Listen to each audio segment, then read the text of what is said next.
Hey, what's up YouTube? Welcome to my first video about the current meta in Valorant.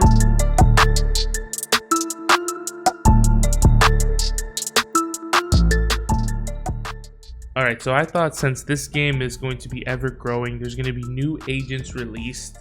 Old agents will get buffed or nerfed depending on how strong they are. I thought, why not make videos about the meta as it currently stands? So this will be my version 1.0. So I plan to break down every agent based off their skills and how they help facilitate a round win or a game win for their team. And at the end of the video, I'll take all this information and build what I consider the best current team for the meta in Valorant. Alright, so let's get to grading. I'm going to be doing an S through F grading system. Alright, so let's start off with the agents in S rank, which are the best of the best in the game currently. And sitting atop the throne is Breach. All of Breach's skills are insanely powerful. They're basically the strongest skills in the game, and they can be all used without any worry of being like damaged or hurt, because they can all be shot through walls. He can use Aftershock through a wall, which slows enemies and does a ton of damage. He can do Flashpoint, which flashes enemies through walls, which blinds them through walls. He can do Fault Line, which dazes enemies through a wall. And then his ultimate, Rolling Thunder, can be used to cascade almost an entire site, and it dazes and knocks up the enemies. So he's obviously by far the strongest champ in the game. A lot of utility and really powerful. Alright, so let's go to the A ranked agents. There are two agents in this category, Brimstone and Sage. Brimstone has 4 really powerful abilities. Stim Beacon is his first skill. It increases fire rate, reload speed, and recoil spread recovery for every character standing in the Stim Beacon. He has his Incendiary Grenade, which does 5 damage per tick and can zone people off or prevent people from defusing the spike. And his most powerful ability, his Sky Smokes, he can drop them for almost the entire map and cover a site, cover vision points, and allow an entire team to facilitate a push onto a site very easily. And then his ultimate also allows for really good zoning, and it can even kill people really quickly. I think it takes 2 ticks to kill a target, so you can protect a flag. It's almost an instant win if you get the bomb down. You can put the bomb down and then wait for someone to try to defuse and then drop the ult on it. Overall, Brimstone has like one of the strongest kits in the game. I've even contemplated putting him in S, but I think Breach just has a little bit of an edge on him. So I'd want to give him almost like an S- kind of position, but to keep it simple, just put him in A with Sage. So now let's talk about Sage. Her first skill is her Barrier Orb. She can, self-explanatory, put up a barrier.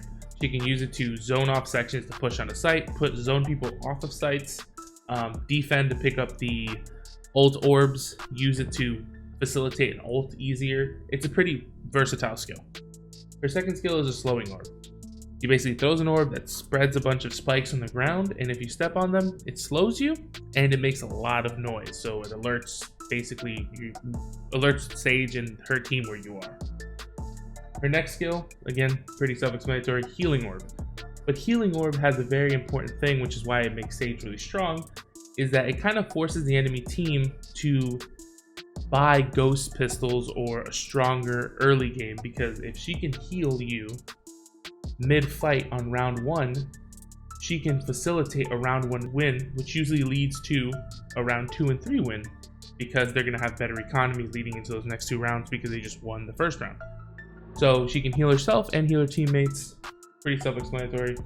And for Sage's last ability, Resurrection, it's pretty self-explanatory again. She reses a dead teammate after a brief channel. They're brought back to life with full HP and they do not come back with armor. And that is it for the A rank. So let's get to B. In the B rank, I basically placed a lot of the vision-based champions. People like Sova and Cypher. Let's start with Sova. Sova has 4 abilities. First one being Owl Drone, allows him to fly a drone around and tag people with marking darts, revealing them, which is very useful, but it does restrict his movement when doing it. He has a Shock Bolt, which is a second ability, which when thrown does an explosive shock, can deal damage to enemies and even kill them. His Recon Bolt can be thrown to lock onto a wall, and it reveals enemies in the area. All of his arrows, or his 2 arrow shots, can bounce twice, up to 2 times. which is relevant information when you want to bank them around at corners and stuff like that, so you don't need to reveal yourself or put yourself in a disadvantageous position. And then his ultimate is called Hunter's Fury. He shoots 3 long-range attacks through walls, and they reveal enemies when they hit them. Next champion is Cypher. Cypher, just like Sova, is I guess like a visual-based champion. He has tripwires, he has cyber cages, he has spy cams, and his ultimate is called Neutral Threat. His tripwires are pretty self-explanatory. The tripwires, if someone trips them, it reveals their position, and if they don't break the tether, it basically deals damage and slows them, like dazes them. His cyber cage, it's basically like a wall off. It's a big circular dome that you can walk through, and it blocks vision and slows enemies who pass through it. He can trigger remote them too, so he doesn't have to. He can put them in a spot and then trigger them later on. And then his spy cam, he can throw up a spy cam anywhere on the walls, and he can switch to it, which again restricts his movement, and he can tag people from a distance. His ultimate, upon killing an enemy, he can throw his hat on them and reveal where the rest of the enemy teams are for a brief time. Alright, so the last champion in the B rank is Viper. And the reason she's in this category and not in another category is solely because of her ult. Her ultimate basically guarantees wins on attack. So usually when I'm playing with a Viper on my team, I try to facilitate getting her the ultimate orb so she can ult as many times on attack, because getting free wins on attack is really important. Alright, so let's go down the rest of her abilities. Her first ability is called Snake Bite. It's basically like a Molly type skill where she can throw it onto the floor and it deals damage if someone's standing on it. It's a chemical zone, it damages and slows down. Her second ability is called Poison Cloud. She throws it on the ground and she can activate it, and it's a basically big circular dome of poison. She can walk into it safely, but anyone who else walks into it will start to slowly lose health, to the point where they hit 1 health and it'll stay at that as long as they're inside the poison. Her signature skill, Toxic Screen, she can set up a giant wall of toxin that is really useful for blocking off angles and allowing people to push on the site. Really easy. One different thing about Viper than any of their characters, her Poison Cloud and Toxic Screen can be reactivated and deactivated as many times as she wants, as long as she has Toxin Charge. So she has 100 Toxin Charge that slowly starts to drop as she uses either the Poison Cloud or the Toxin Screen, and she can deactivate, let the poison charge back up, and reactivate either of her 2 skills. And now her final skill, and I think her best skill, which is what puts her in the B class rank, is Viper Pit. Basically, she drops an entire giant toxic screen that can cover almost an entire bomb planting site, and as long as she's inside of it, it doesn't disappear. So you can kind of see where I'm going with this. You can attack, you take your spike, you push a site, you get on the site, you put the spike down, and she ults, and now you just have control of the entire site. Alone as Viper, you can sit in the smoke, hold different angles, and when opponents walk in, they glow red. So they're very easy to see, they're very easy to win a fight against, you know what I mean? And that's why I put her in the B rank. All right, now to C rank, we have the 3 what I would consider offensive champions: Raze, Phoenix, Jett. These characters are all pretty self-explanatory. All their skills are basically used for combat-based skills right there. They facilitate a combat-based character and stuff like that. Raze, let's go down her skills. She has a Boombot, which will basically bounce off of walls and follow in a frontal cone. And as soon as she triggers and sees an enemy, it'll go straight to her.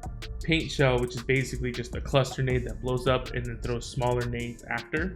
Her Blast Pack is basically a satchel charge that can deal damage, but doesn't deal damage to her. It can use it to basically bounce up, similar to Junkrat's explosion. And then her ultimate, self-explanatory, rocket launcher that flies straight, hits an object and blows up in a radius. Now let's get to Phoenix. And Phoenix is a little bit of a different champion in the attack category because a lot of his skills also heal him, which is really good and makes him extremely self-sufficient. His Blaze Wall that he can use up, which is ability 1, basically throws up a wall that can block off sites, and if people go through them, they deal damage, but he heals from it while it's up. It blocks vision and stuff like that. His next is called Hot Hand. It's basically a molly that he can throw on the floor. It even bounces off of walls. Self-explanatory, Molotov on the ground, but he can heal through it as well, which is really good. Third skill, which is curveball, and his signature skill, which I think is one of his stronger skills, is a flashbang. He can curve it around walls and flash enemies, right? Alright, now his final ability, his ultimate run it back. When activated, Phoenix basically gets a second life. He activates it in the position he's standing, and he can run out and try to take trades, point out enemy locations, do 2v1s, and then after the allotted time, or he dies, he gets teleported back to the position where he activated, and he continues his life from there on again. Now finally Jet, the last offensive hero. She has 4 skills, obviously. Cloud Burst, which is a projectile that can basically smoke out an area, and it follows her cursor if you hold it. So you can curve it around angles, you can throw it to back parts of sight. It's a very versatile skill. All right, her second ability is called Updrift, and it's pretty self-explanatory. It basically shoots her up into the air. And then her signature skill is called Tailwind. It basically shoots her or propels her into any direction she's moving, right? So if she's strafing to the left, it'll shoot it to the left, strafe to the right, shoot to the right, going forward, going back. It just basically pushes her in a direction. So you can do cool things with Jet, like go up and then to the right, or to the right and then up. It's basically, she's an extremely high mobile champion. And then her final skill, and I think her worst skill by far, her ultimate Blade Storm. When you equip them, you get 5 highly accurate knives that go basically straight.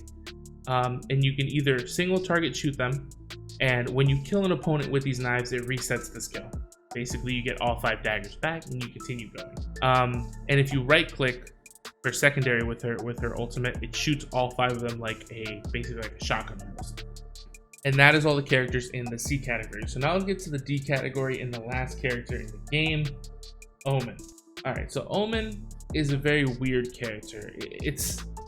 It's kind of hard to tell so early into the game if what his skills can do are extremely insane or extremely powerful, or just completely useless. I currently feel like he's a very useless champion, and he requires like a lot of different working parts around him to be successful, which is why I'd rather pick singularly strong champs when playing that complement each other. But his skills are Shrouded Step, which basically allows him to teleport to a marked location after a delay. Paranorma, where he fires a shadow projectile, briefly reducing the visual range of all players it touches, and it can travel through walls. His Dark Cover, which is basically a large shadow orb that he can throw into different parts of the map. And then his final ability from the shadows, basically it allows him to teleport to any location after a small channel. The problem is with his ult is that people are alerted that you're channeling, right? And at high level play, people are going to know where you're going to be going, right? Because just off of sound indicators, they'll be able to track you down. All right, so now that we've made it through all the characters and how I rank them, let's get to the most important part of and why I'm making this video, the final team. The team that I would want to play if I was going to a tournament or I was in a high ranked match. These are the 5 agents I would want on my team currently in this current meta of Valorant. You guys might think I'm just going to pick the top 5 champs, right? Breach, Brimstone, Sage, Sova, and Cypher, right? Or Viper, right? That's usually not the thing you want to do. You want to pick champs, and at least I currently pick champs that facilitate a use and have a role, right? You know, you don't want to have Sova and Cypher on the same team. They're both vision-based champs. You want one of those vision-based champs to take the vision-based champ role, and then you want to have a slot that does another thing. So, with that being said, here are the top 5 champs in the team. Coming in at number 1, and obviously the most important person on the team, is Breach. Breach allows for so much flexible play. He's insanely strong at taking sites. He's really important, right? Coming in at number 2 is Sage. Sage can basically win off the first round and forces the enemy team to pick specific weapons if they want to be successful. So with that being said, she is, even though she's behind Brimstone in the A rank, as a team player, she facilitates a lot of important things. And her heal is insane, her ult is insane. She's just a very strong champ. Coming in at number 3 is Brimstone. Brimstone just can smoke off basically the entire site, allows a really strong push. Molly's for zoning. His ult can also zone and kill people. He's like I said, the S- champ. He's very, very powerful. Number 4 is the flex slot. Personally, I think Sova is stronger than Cypher, and I would pick Sova on my team over Cypher, but they're very interchangeable. Like I said, they both basically do the same thing. I personally think that Sova does it better, at least in the way that I've been playing and seeing him played, but I've also seen a lot of very powerful Cypher players, right? And I think that Cypher, if alone or like last alive, will perform better than Sova. So you have to take it into account, but I would personally pick Sova in a team. So coming in at number 4 is Sova. And number 5, you might think that I'd pick someone like Viper, right? Because she's in the B tier, but I personally want an attack champ, even though they are the C rank champs. I want one attack champ. And the attack champ that I like the most, and I think facilitates the best team play, is Phoenix, right? His ultimate is insanely strong when pushing like a site. You can trade 2v1 and not actually lose anything. He activates, you both push at the same time. He pushes first, obviously. He gets killed, you get to trade. You both now get to push a site again together because he comes back. His flashbangs are extremely powerful. He's really self-sufficient, so Sage doesn't need to worry about healing him because he can heal himself with mollies and his wall. All in all, I think he's the best team-based attack champ. Do I think he's the best attack champ, period? I would say no, I think Rave is the best attack champ. But for a team meta, I think he fits in the role a lot better and alleviates some of the stress from Sage to heal other people and maybe res other people. But with all that said, these are the 5 champs that I would personally pick and what I think is the current top tier meta for Valorant. Alright, I hope you guys enjoyed the video. Please do not forget to leave a like, rating, and a comment. I plan to do more of these in the future. The ranks might change, like I said, depending on balance changes. You know, buffs, nerfs, the champ. I already heard that they're planning on nerfing Breach, so maybe Breach now becomes an A tier and Brimstone goes up to S because, you know, obviously there's a curve, right? So if someone gets pushed down, the other people now need to go up. But with all that said, hope you guys enjoyed the video, and I'll see you in more Valorant content on the channel. Peace out, everyone. Have a nice day. I love you all. Like, ride with me if you ride with me, you can slide with me if you feel like 550 on the 5 sticky, come get high with me, that's a deal, right? Ride with me if you ride with me, you can slide with me.